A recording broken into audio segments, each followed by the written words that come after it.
వెంకటేశాయ. గురుర్బ్రహ్మా గురుర్విష్ణుః గురుర్దేవో మహేశ్వరః గురుః సాక్షాత్ పరం బ్రహ్మ తస్మై శ్రీ గురవే నమః. జటిలం చీరవసనం దండకారణ్యవాసినం మునివేషధరం ధ్యాయేత్ అరణ్యే కాండ ఉత్తమే. శ్రీరామచంద్ర పరబ్రహ్మణే నమః. అథ శ్రీమద్ రామాయణే ఆదికావ్యే అరణ్యకాండే ఏకపంచాశः సర్గः. దృష్ట్వా నిపతితం భూమౌ రావణం భగ్రవాహనం సాధు సాధ్వితి భూతాని గృధ్రరాజమపూజయన్. జటాయువుకి రావణాసురుడికి తీవ్రమైనటువంటి ఘోరమైనటువంటి యుద్ధం జరుగుతున్నది. సీతాదేవిని అపహరించి తీసుకుపోతున్నటువంటి రావణాసురుణ్ణి నిలువరించి 60,000 సంవత్సరముల వయసు కలిగినటువంటి వృద్ధుడైన జటాయువు మరి అడ్డుకుని రావణాసురుడితో యుద్ధం చేసి రావణాసురుడి యొక్క సారథిని, ఆ రథానికి కట్టినటువంటి గాడిదలను, పైగా సామాన్యమైన కాదు, పిశాచ ముఖాలు కలిగినటువంటి గాడిదలు ఇవి, ఆ గాడిదలను, అదేవిధంగా దాని యొక్క యుగము అని అంటారు, కాడి అంటారు, ఆ రథానికి గుర్రములు కట్టేటటువంటి పెద్ద దారువుని, అలాగే ఆ రథాన్ని, ఛత్రము, చామరం మొదలైనటువంటి వాటిని అన్నింటినీ కూడా జటాయువు తన కాళ్లతోటి, రెక్కలతోటి కొడుతూ వాటిని విరగ్గొట్టేశాడు. దివ్యమైనటువంటి రథం ఆకాశం నుండి కుప్పకూలి నేల మీద పడిపోయింది. ఆ రథంతో పాటుగా రథంలో ఉన్నటువంటి రావణాసురుడు, సీతాదేవి కూడా అలా నేల మీద పడ్డారు. రావణాసురుడు రథం నుంచి అలా కింద పడుతూ కూడా సీతాదేవిని విడవకుండా అలాగా పట్టుకునే ఉన్నాడు. ఆ నేల మీద పడ్డాడు. పడేటప్పటికీ రావణాసురుడు అంతటి వాణ్ణి పడగొట్టినటువంటి జటాయువుని అభినందిస్తూ దుష్టుడైనటువంటి, క్రూరుడైనటువంటి రావణాసురుడు ఆ విధంగా నేల మీద పడటం చూసినటువంటి సమస్తమైనటువంటి ప్రాణులు కూడా సాధు సాధు, బాఢం బాఢం, భలే భలే అని అంటూ ఈ విధంగా ఆనందాన్ని, హర్షాతిరేకాన్ని వ్యక్తపరుస్తూ జటాయువుని అభినందిస్తూ ఉన్నారు. భగ్నవాహనం, విరిగిపోయినటువంటి రథంతో ఉన్నవాడు, భూమౌ నిపతితం రావణం దృష్ట్వా, నేల మీద పడిపోయినటువంటి ఆ రావణాసురుణ్ణి చూచిన భూతాని, సకల ప్రాణులు కూడా అక్కడ ఉన్నటువంటి దండకారణ్యంలో ఆ పంచవటి దగ్గర ఉన్నటువంటి సకల ప్రాణులు కూడా గృధ్రరాజం అపూజయన్, రావణాసురుని, అలా పడిపోయిన రావణాసురుణ్ణి చూచి ఆనందిస్తూ అలా పడగొట్టినటువంటి పక్షిరాజు అయినటువంటి ఆ జటాయువుని మెచ్చుకుంటూ బాగు బాగు అని అంటూ కీర్తిస్తున్నాయి జటాయువుని. జటాయు యొక్క ధైర్యానికి, ఆ పరాక్రమాన్ని కూడా వేనోళ్ళ కొనియాడుతూ ఉన్నాయి. పరిశ్రాంతం తు తం దృష్ట్వా జరయా పక్షియూధపం ఉత్పపాద పునర్హృష్ట మైథిలీం గృహ్య రావణ. ఇంకా ఈ విధంగా జటాయువు తన పూర్తి శక్తి సామర్థ్యాలను వినియోగించి, ఇంకా చెప్పాలంటే శక్తికి మించి మరీ రావణాసురుడితోటి యుద్ధం చేశాడు. అయితే మరి యుక్త వయస్సులో ఉన్నటువంటి వాడు కాదు, ముసలివాడు పాపం జటాయువు. అందువలన జరయ, ముసలితనం వలన, వార్ధక్యం వలన పరిశ్రాంతం, బాగా అలసిపోయి ఉన్నాడు, రుపుతూ ఉన్నాడు జటాయువు. అటువంటి పక్షయూధపం తం దృష్ట్వా, పక్షుల సమూహానికి రాజైనటువంటి వాడు, వృద్ధుడు, తనతో పోరాడి అలసిపోయినటువంటి వాడు అయిన జటాయువును చూచి రావణాసురుడు హృష్ట, సంతోషించాడట. ఎందుకు సంతోషం? అదేమిటండి, రావణాసురుణ్ణి నేల కూల్చి నేల మీద పడేసినటువంటి వాడిని చూచి సంతోషించడము అంటే, వృద్ధుడైనప్పటికీ ఇంత గొప్పగా యుద్ధం చేశాడు అని ఒక రకమైనటువంటి ఆ గొప్పతనాన్ని జటాయువులో గుర్తించాడు. అందువలన అబ్బో గట్టివాడే అన్నట్లుగా జటాయువుని అభినందించినట్లుగా, అంటే జటాయువు యొక్క పరాక్రమాన్ని సంతోషించినట్లుగాను, ఎంత గట్టివాడైనప్పటికీ కూడా ఎంతసేపు పోరాడగలడు వృద్ధుడు అయిపోయింది ఇంక సారమంతా. నాతో పోరాడి అలసిపోయి రొప్పుతూ ఉన్నాడు, ఇతనేం చేయగలుగుతాడు నన్ను, ఇకపైన నా పరాక్రమాన్ని చూపిస్తాను అన్నట్లుగా నీ పరాక్రమము, నీ ఉత్సాహము, నీ శక్తి పరిమితమైనటువంటివి, నీవు వృద్ధుడివేమీ చెయ్యలేవు. నేనా కింద పడ్డప్పటికీ కూడా మరలా లేచి నిన్ను పడగొట్టగలను అన్నట్లుగా రావణాసురుడు మరి అలసిపోయి ఉన్నటువంటి జటాయువును చూసి ఆనందిస్తూ నవ్వుతూ పునః మైథిలీం గృహ్య ఉత్పపాత. సరే, ఇప్పటి వరకు నాతో యుద్ధం చేసి ఆపావు కదా, ఇదిగో మరలా ఇప్పుడు నేను సీతాదేవిని తీసుకుపోతున్నా అని చెప్పి ఆ సీతాదేవిని పట్టుకుని మరలా ఆకాశంలోకి ఎగిరాడు రావణాసురుడు. అలా ఎగిరి వెళుతున్నటువంటి రావణాసురుడిని చూస్తూ తం ప్రహృష్టం నిధాయాంకే గచ్చంతం జనకాత్మజాం గృధ్రరాజ సముత్పత్య సమభిధృత్య రావణం సమావార్య మహాతేజ జటాయురిదమబ్రవీత్. ఇక అలాగా రథం లేకపోయినప్పటికీ కూడా, రథంలో కూలి కింద పడిపోయినప్పటికీ కూడా ఇప్పుడేం చేస్తావో జటాయు అని చెప్పి జటాయువును చూసి నవ్వుతూ, ఒకంత జటాయువు మీద కోపంతో ఉన్నప్పటికీ కూడా అలసిపోయినటువంటి జటాయువును చూసి నవ్వుతూ నువ్వేమీ నన్ను చెయ్యలేవు అన్నట్టుగా నవ్వుతూ రావణాసురుడు మరలా సీతాదేవిని పట్టుకుని ఆకాశంలోకి ఎగిరి వెళ్ళిపోతూ ఉంటే జటాయు సముత్పత్య మహాతేజ, గొప్ప తేజశాలి అయినటువంటి వాడు, గ్రద్దలకు రాజు అయినటువంటి ఆ జటాయువు సముత్పత్య మరలా పైకి ఆకాశంలోకి ఎగిరి రావణాసురుడి మీదకి ఎగిరాడు. ఇక్కడ జటాయువుకి శారీరకమైనటువంటి బలము కంటే కూడా మానసికమైనటువంటి బలము, తెగువ, ఉత్సాహము ఎక్కువగా ఉన్నాయి. అందుకనే తన వార్ధక్యాన్ని లెక్క చేయకుండా రావణాసురుడి మీద పోరాడుతూ ఉన్నాడు. మరి రావణాసురుడు సీతాదేవిని ఇలా మరలా తీసుకువెళుతుంటే మరలా చటుక్కున పైకి ఎగిరి ఆకాశంలోకి ఎగిరి ప్రహృష్టం జనకాత్మజామంకే నిధాయ గచ్చంతం. జటాయువు అలసిపోయాడు, ఇక తనను ఏమీ చేయలేడు, తనను ఆపలేడు అని చెప్పి సంతోషిస్తూ సీతాదేవిని పట్టుకుని ఆకాశంలో వెళ్ళిపోతున్నటువంటి వాడైన రావణాసురుణ్ణి చూచి తం సమభిధృత్య మళ్ళీ వెంటనే ఆకాశంలో ఎగిరి రావణాసుడికి ఎదురుగా వెళ్ళి నుంచున్నాడు జటాయువు. వెళ్ళి సమావార్య ఇదమబ్రవీత్, రావణాసురుని యొక్క మార్గానికి అడ్డంగా నుంచుని నీవు ఇక్కడ నుంచి కదలలేవు రావణ అని అంటూ రావణాసుడితోటి జటాయు మరలా ఈ విధంగా గర్జించి మాట్లాడుతున్నాడు. వజ్ర సంస్పర్శ బాణస్య భార్యాం రామస్య రావణ అల్పబుద్ధే హరస్యేనాం వధాయ ఖలు రక్షసాం. రావణ, నేను ఎన్ని మాటలు చెప్పి చూచానయ్యా నీకు, మాటలు చెప్పాను, మంచి మాటలు చెప్పాను, వినలేదు. నా పరాక్రమాన్ని చూపించాను, అయినా నీకు బుద్ధి రాలేదు. మరలా ఇప్పుడు సీతాదేవిని కింద పడినప్పటికీ కూడా మరలా లేచి నువ్వు ఇలా సీతాదేవిని తీసుకువెళుతున్నావంటే నీకేమాత్రమైనా సరే బుద్ధి పనిచేస్తున్నదా లేదా అని అంటూ అల్పబుద్ధే, నీచమైనటువంటి అల్పమైనటువంటి బుద్ధి కలిగినటువంటి ఓ రావణ, వజ్ర సంస్పర్శ బాణస్య, ఏమనుకుంటున్నావు నువ్వు? ఎవరి భార్య అనుకుంటున్నావు? సీతాదేవి రాముడి యొక్క భార్య అయ్యా. రాముడి యొక్క పరాక్రమం నీకు తెలియదు. వజ్రాయుధముతో సమానమైనటువంటిది అయినా రామ బాణము గనక నీకు తగిలినది అంటే ఆ బాణఘాతాన్ని నీవు భరించలేవు, తట్టుకోలేవు. అంటే వజ్రాయుధములు వంటి బాణములు కలిగినటువంటి వాడు, అటువంటి బాణాలు ప్రయోగించేటటువంటి రామస్య భార్యాం, రాముని యొక్క ధర్మపత్ని అయినటువంటి సీతాదేవిని రక్షసాం వధాయ ఖలు హరసి, నీతో పాటు నీ రాక్షసులందరినీ కూడా సర్వనాశనం చేయటానికి, నీతో పాటుగా నీ రాక్షసులందరికీ కూడా మృత్యువును ఆపాదించడానికే కదా సీతాదేవిని అపహరించి తీసుకువెళుతున్నావు. రాముడు కేవలం నిన్నే కాదు, నీ రాక్షస గణమునందరినీ కూడా వధించేస్తాడు. నీవు ఈమెను తీసుకువెళ్ళి ఆనందిద్దామనుకుంటున్నావు. కాదు కాదు, నీవు ఈమెను తీసుకువెళ్ళి నీ వారందరికీ కూడా మృత్యువుని కట్టబెడుతున్నావు, నీతో పాటు అందరినీ కూడా నాశనం చేస్తున్నావు.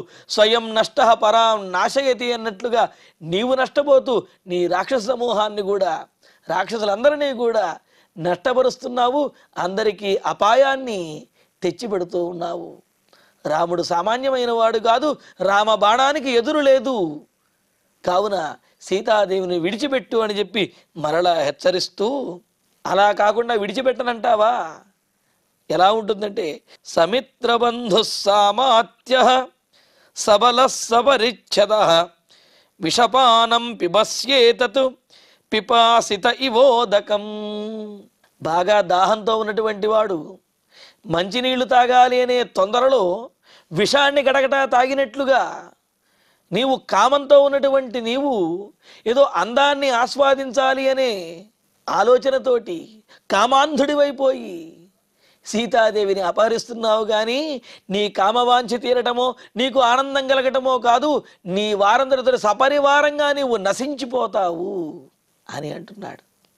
అంతే కదా, వెలుతురుగా అంటే బాగా కాంతివంతంగా ఉన్నది కదా అని చెప్పి అగ్నిని కౌగలించుకుంటే ఏమవుతుంది? ఆ అగ్ని దాహంలో ఆ వేడికి దహించుకుపోతారు. అలాగే అందంగా ఉంది కదా అని చెప్పి సీతాదేవిని అపహరించబోతున్నావు అనుకుంటున్నావేమో. అందం ఆస్వాదించడం కాదు, నీవు మృత్యువుని కోరుకుంటున్నావు అని అంటూ, పిపాసిత ఉదకమివ, దాహంతో ఉన్నటువంటి వాడు నీరు అని చెప్పి అనుకుని, నీవు సమిత్ర బంధు సామాత్య, పైగా నువ్వు ఒక్కడవే కాదు, నువ్వు మిత్రులతోటి, నీ బంధువులతోటి, నీ అమాత్యులు మొదలైనటువంటి నీ రాజవర్గంలో ఉన్నటువంటి వారు ఎవరైతే ఉన్నారో వారందరితో సబలహ, నీ రాక్షస పరివారం ఎవరైతే ఉన్నారో వారి సైన్యంతో కూడినటువంటి వాడివై, సపరిచ్ఛద, నీకు సంబంధించినటువంటి వారు ఎవరైనా సరే వారందరితో కూడినటువంటి వాడివై, విషపానం పిబసి, విషాన్ని తాగుతున్నావయ్యా. అంటే సహజంగా దాహం వేసినప్పుడు విషం తాగితే వాడొక్కడే మరణిస్తాడు. కానీ నీవు అలా కాదు, నీకు దాహం వేసి నీవు నీ విషాన్ని స్వీకరిస్తూ ఆ విషాన్ని అందరికీ పంచుతూ ఉన్నావు. అంటే నీతో పాటుగా ఉన్నటువంటి వారందరినీ కూడా నీవే సర్వనాశనం చేస్తున్నావు. కావున దాహం వేస్తే మంచినీళ్లు తాగాలి కానీ విషమును తాగకూడదు. మరి నువ్వు నీకేమైనా కామప్రేరణ కలిగినట్లయితే నీ భార్యల యందు నీవు ప్రవర్తించాలి. కానీ ఇలాగ పరభార్యాపహరణం, పరస్త్రీలను కామించడం అనేది అది మృత్యుహేతు అవుతుంది. అది కేవలం నిన్నే కాదు, నీ వంశమును, అదేవిధంగా నీ పరివారమును కూడా నాశనం చేస్తుంది. తస్మాత్ జాగ్రత్త అని చెప్పి అంటూ రావణాసురుడికి మరలా మరి ఆ సీతాదేవిని అపహరించడం ద్వారా కలిగేటటువంటి ఆ వినాశనమును, నష్టమును కూడా తెలియచేస్తూ జటాయువు ఎదురుగా నిలబడి రావణాసురుడిని కదలనీయకుండా ఆకాశ మార్గాన్ని అడ్డుకున్నాడు. అనుబంధమజానంతః కర్మణామవిచక్షణాః శీఘ్రమేవ వినశ్యంతి యథాత్వం వినశిష్యసి. తాము చేస్తున్నటువంటి పనుల ద్వారా వచ్చేటటువంటి పరిణామాలను, కలిగేటటువంటి ఫలితములను ఆలోచించకుండా తమకు నచ్చింది కదా అని చెప్పి ఇష్టం వచ్చినట్లుగా యథేచ్ఛగా నిరంకుశంగా ఎవరైతే కార్యములను నిర్వర్తిస్తారో, ఎవరైతే చేయకూడనటువంటి పనులను చేస్తారో వారు ఖచ్చితంగా దుష్ఫలితాన్నే పొందుతారు అని చెబుతూ, అవిచక్షణా, విచక్షణా జ్ఞానం లేనటువంటి వారు, అసమర్థులైనటువంటి వారు, అనుబంధం అజానంతః, రాబోయేటటువంటి తాము చేసే పని వల్ల కలిగినటువంటి ఫలితాన్ని అంటే దుష్ఫలితాన్ని అజానంతః తెలుసుకోలేక ఆలోచించకుండా శీఘ్రమేవ వినశ్యంతి, తాము చేసినటువంటి పని ద్వారానే తాము వారు నశించిపోతారు. కూర్చున్నటువంటి కొమ్మను నరుక్కుంటూ కొమ్మను నరుకుతున్నాను అనుకుంటే ఆ కొమ్మ విరిగిపడిన తర్వాత వీడు కూడా విరిగిపడే విధంగా అయితే నశించిపోతాడో, అదేవిధంగా తాము చేస్తున్నటువంటి పని వల్ల కలిగేటటువంటి ఫలితాన్ని, జరగబోయే అనర్థాన్ని గుర్తించలేనటువంటి మూర్ఖులు వెంటనే నశించిపోతారు. నీవు చేస్తున్నటువంటి పని అదే. సీతాదేవిని అపహరిస్తున్నాను అని చెప్పి ఆనందపడుతున్నావు, కానీ ఈ అపహరణ వలనే నీవు మరణిస్తావు, నీ వారందరినీ కూడా నష్టపరుస్తున్నావు. రావణ, త్వం యథా వినశిష్యసి, నీవు అదేవిధంగా అంటే ఏమిటి, తాము చేసే పనుల ఫలితాన్ని తెలుసుకోకుండా విచక్షణాజ్ఞాన రహితంగా చేసేటటువంటి వారు ఏ విధంగా అయితే నశించిపోతారో నీవు కూడా ఈ సీతాపహరణం ద్వారా నశించిపోతావు అని అంటూ బద్ధస్త్వం కాలపాశేన క్వగతస్తస్య మోక్ష్యసే వధాయ బడి సంగృహ్య సామిషం జలజో యథా. ఇంకా చక్కటి ఉదాహరణ చెబుతూ ఉన్నాడు జటాయువు. రావణ, నువ్వు అనుకుంటున్నావు నేను అన్ని శాస్త్రాలు చదివినటువంటి వాడిని, నాకు అన్నీ తెలుసు, నువ్వు చెప్పేదేమిటి అని నీకు అనిపించవచ్చునేమో, కానీ అన్నీ తెలిసినటువంటి మూర్ఖుడివి నీవు అని చెప్పి రావణాసురుణ్ణి నిందిస్తూ అంటున్నాడు, కాలపాశేన బద్ధ త్వం క్వగత. కాలపాశంతో, కాలము అని అంటే కాలశబ్దానికి మృత్యువు అనే అర్థం కూడా ఉంది, అందుకనే కాలం చేశారంటారు, అంటే మరణించారు అని చెప్పి చెబుతారు కదా. అలాగా కాలపాశేన మృత్యుపాశము చేత మెడయందు బంధింపబడినటువంటి నీకు బుద్ధి ఎక్కడ పనిచేస్తుందయ్యా? పోయే కాలం దాపురించినటువంటి వారికి మరి బుద్ధి సవ్యంగా ఎందుకు ఉంటుంది? వాళ్ళు ప్రమాదం వైపే పయనిస్తారు తప్ప ప్రమాదం నుండి తప్పించుకునే ఆలోచన వారికి ఎలా వస్తుంది? కావున రావణ, నీవు కూడా బుద్ధిహీనుడివై ఈ విధంగా ప్రవర్తిస్తూ కాలపాశము చేత బంధించబడి అక్కడే ఆ మృత్యువు కోసమే తిరుగుతున్నావు తప్ప అందు నుండి తప్పించుకునేటువంటి ప్రయత్నాన్ని ఏమాత్రము చెయ్యటం లేదు. ఎలాగయ్యా అంటే, చేపలను పట్టుకోవటానికి గేలాన్ని వేస్తారు, చిన్న ముళ్ళు లాంటి దాన్ని గేలాన్ని వేసి ఆ ముళ్ళుకి ఒక ఆమిషం అంటే ఎర కోసం అని చెప్పి చిన్న వానపాము లాంటి దాన్నో దేన్నో గుచ్చుతారు. ఈ వచ్చినటువంటి చేపలు ఆ వానపాముని తినాలి అని చెప్పి, ఆ ఆమిషాన్ని ఆహారాన్ని తినాలి అని చెప్పి దానితో పాటుగా ఆ గేలాన్ని కూడా నోటితో మింగేస్తాయి. మింగేటప్పుడు ఆహారాన్ని తీసుకుంటున్నాము అనే ఆనందంతో చటుక్కన మింగుతాయి. మింగిన తర్వాత అసలు విషయం తెలుస్తుంది, ఆ గేలము దాని యొక్క నోటి లోపల గుచ్చుకుంటుంది. అయినప్పటికీ ఈ చేప అటు ఇటు పరిగెడుతూ ఉంటుంది, గేలమలాగా ఆ తాడు గేలము దానికి వేలాడుతూనే ఆ నీటిలో అటు ఇటు పరిగెడుతూ నేను తప్పించుకున్నాను, లేకపోతే ఇక్కడి నుంచి దూరంగా వెళ్ళిపోయాను అనుకుంటుంది. ఎంత వెళ్ళిపోయినప్పటికీ గేలము గొంతులో గుచ్చుకున్నటువంటి చేప అటు ఇటు పరిగెత్తినప్పటికీ ఏ విధంగా అయితే ఆ చేపలు పట్టేవాడి చేతికి చిక్కి మరణిస్తుందో, అలాగే నీవు కూడా మృత్యుపాశము చేత బంధించబడి ఇప్పుడేదో నీ పరాక్రమాన్ని చూపిస్తున్నాను, సీతాదేవిని అపహరిస్తున్నాను, నన్ను అడ్డుకునేవాడెవరు లేరు, నేను తప్పించుకుంటాను, నేను వెళ్ళిపోతాను అన్నట్లుగా ఈ విధంగా అంటున్నావు. కానీ రావణ, మృత్యుపాశము నుండి నీవు తప్పించుకోలేవు. ఒకవేళ మృత్యుపాశము నుండి తప్పించుకోవాలి అని అనుకున్నట్లయితే సీతాదేవిని విడిచిపెట్టు. చేప ఏ విధంగా అయితే తన నోటిలో ఆ గేలము ఇరుక్కున్నంత వరకు కూడా మృత్యువు నుండి తప్పించుకోలేదో, అదేవిధంగా నీవు సీతాదేవిని గ్రహించి ఉన్నంత వరకు నువ్వు మృత్యువు నుండి నీవు తప్పించుకోలేవు, రామబాణము నుండి నీవు తప్పించుకోలేవు, నీ భవిష్యత్తు నాశనమైనట్లే. కావున రావణ, ఇప్పటికైనా బుద్ధి తెచ్చుకుని విచక్షణ జ్ఞానంతో ఆలోచించి సీతాదేవిని విడిచిపెట్టవయ్యా అని చెప్పి జటాయువు రావణాసురుడికి బోధిస్తూ, అవునులే నీకు వినాశకాలం దాపురించింది కావునే నా మాట వినడం లేదు, గేలమును గిరుక్కున్నటువంటి చేపలాగా గిలగిలలాడుతూ అదేదో బలంగా భావిస్తున్నావు అని చెప్పి అంటూ, నహి జాతు దురాధర్షౌ కాకుత్స్థౌ తవ రావణ ధర్షణంచాశ్రమస్యాస్య క్షమిష్యేతే తు రాఘవౌ. రావణ, నువ్వేదో దూరంగా వెళ్ళిపోతున్నాను ఇక్కడి నుంచి, ఈ పంచవటిలో ఉండేటటువంటి రామలక్ష్మణులు నన్నేం చేయగలుగుతారు? రావణాసురుడి యొక్క జాడ తెలుసుకోవటమే చాలా కష్టమైతే ఇక దండించడం ఏం చేయగలుగుతారు? తిరిగి తిరిగి వెతికి వేసారి రామలక్ష్మణులు అలా ఉండిపోతారు అని చెప్పి నీవు అనుకుంటున్నావేమో. రామలక్ష్మణులు ఎప్పుడూ కూడా నిన్ను క్షమించరు.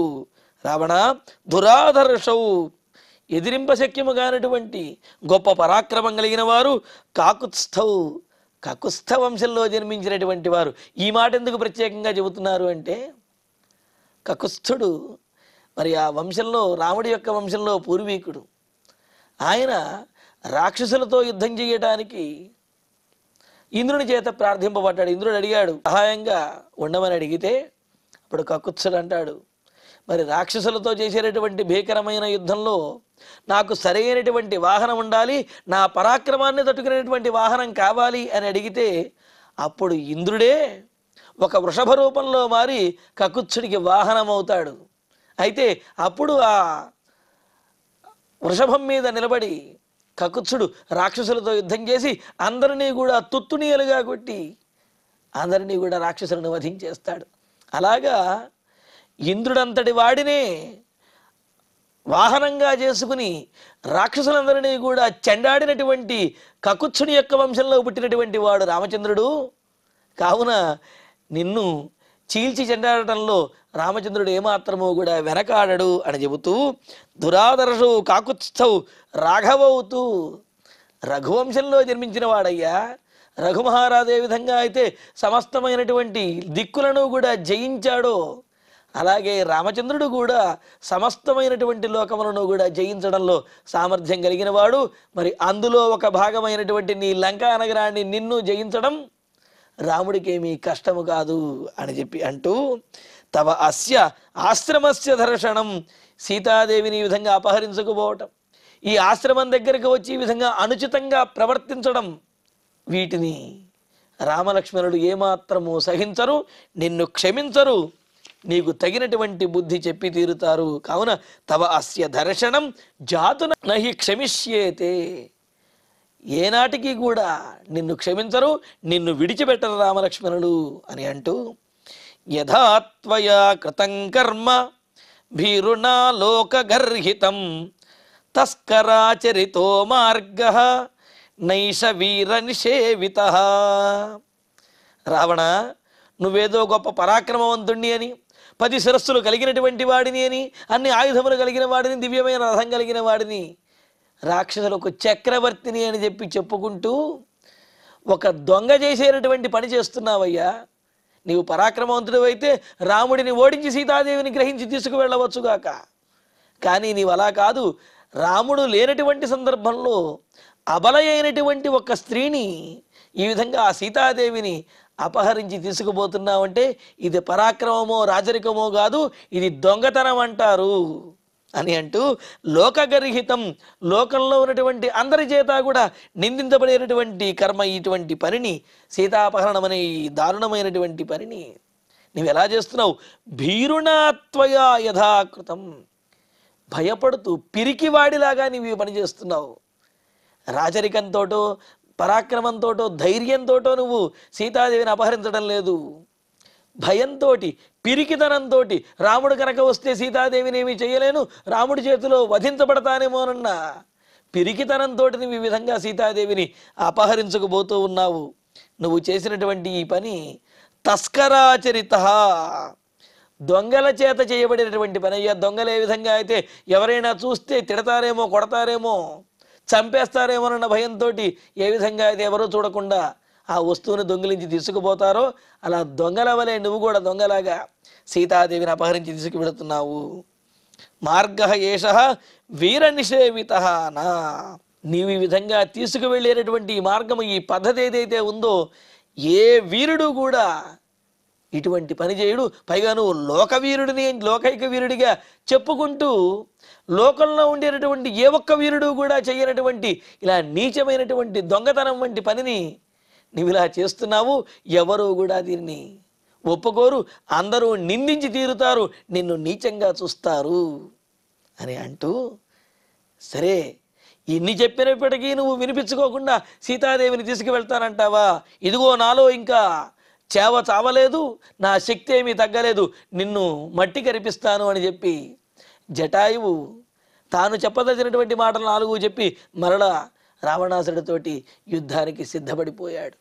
రావణాసురుడు ఏ విధంగా జటాయువుతోటి యుద్ధం చేశాడు, మరి జటాయువు ఎలా రావణాసురుణ్ణి గాయపరిచాడు అనే ఈ విశేషాలను, అలాగే రావణాసుడి చేతిలో జటాయువు ఏ విధంగా వధించబడ్డాడనే విశేషాలను తరువాతి ప్రవచనంలో తెలుసుకుందాము. ఇక ఇప్పుడు శ్లోకాలను పారాయణ చేసుకుందాము.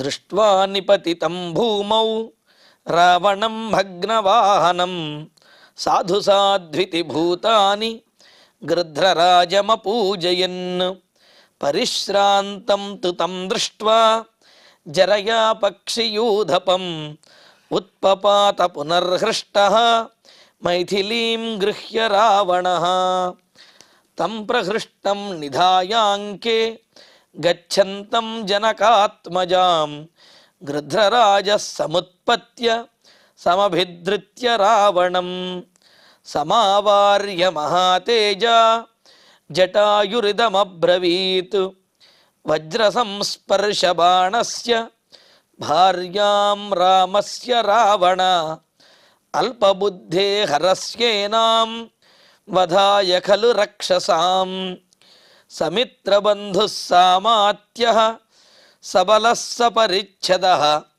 విషపానం పిబస్యేతత్ పిపాసిత ఇవోదకం అనుబంధమజానంతః కర్మణామవిచక్షణాః శీఘ్రమేవ వినశ్యంతి యథా త్వం వినశిష్యసి బద్ధస్త్వం కాలపాశేన క్వ గతస్తస్య మోక్ష్యసే వధాయ బడి సంగృహ్య సామిషం జలజో యథా నహి జాతు దురాధర్షౌ కాకుత్స్థౌ తవ రావణ దర్శనం చాశ్రమస్యాస్య క్షమిష్యేతే తు రాఘవౌ యథా త్వయా కృతం కర్మ భీరుణా లోకగర్హితం తస్కరాచరితో మార్గః నైష వీరనిషేవితః ఇత్యార్షే శ్రీమద్ రామాయణే ఆదికావ్యే